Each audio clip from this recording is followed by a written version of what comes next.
I do feel that having that goal was one of the biggest things. There was never a diet that I went on where they said, okay, plan out when you're going to reach your goal.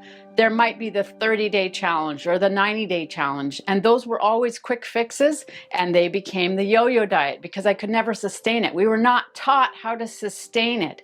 Is this actually something you can keep doing? If you go on the grapefruit diet or the soup diet or the cabbage diet, or all of these other short diets that are really hard to do. I did a salad diet for 2 weeks. I can't maintain that. That's not actually healthy. Just eating salads. You got to have other things in there. You can't just live on salad.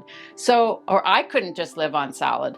So those are going to be yo-yo diets in that you go on them, you go off them, you go on them, and you go off them. To realize that all of those diets are not going to last long term. What is the ultimate goal? The ultimate goal is to keep the weight off. Why do we even try to lose weight if you knew you were going to gain the weight back? Nobody would go on a diet if you knew it was going to fail 100% of the time. Nobody would ever go on a diet. Nobody does that. Nobody does something that you know you're going to fail at 100% of the time. But why don't we look at diets that way? Why don't we say, okay, I want this to work 100%. I want to lose the weight. I want to keep it off. Once I found the solution to not yo-yo dieting anymore, then it was like a no-brainer. Of course, any diet. Now, I'm not saying this is the perfect diet. This is what worked for me.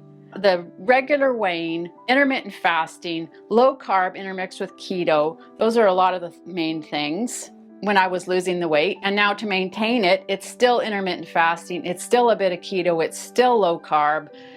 And I don't weigh myself every day because I'm the same weight. It doesn't even matter. So I've taken that off. But basically what it took to lose the weight is what I'm still doing to maintain the weight loss. Thanks so much for watching this. If you're on YouTube and listening to this, if you're listening on the podcast apps, I'm so excited to share more of my journey.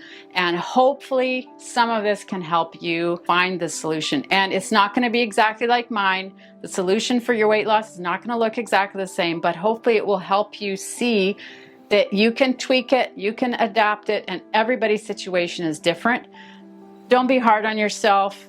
Be patient with yourself. Know that it takes time to make new habits. You can check out my books on Amazon. I've got the book that I wrote right after I'd lost the weight, and then I wrote these 2 workbooks and journals, and there's 2 different sizes here.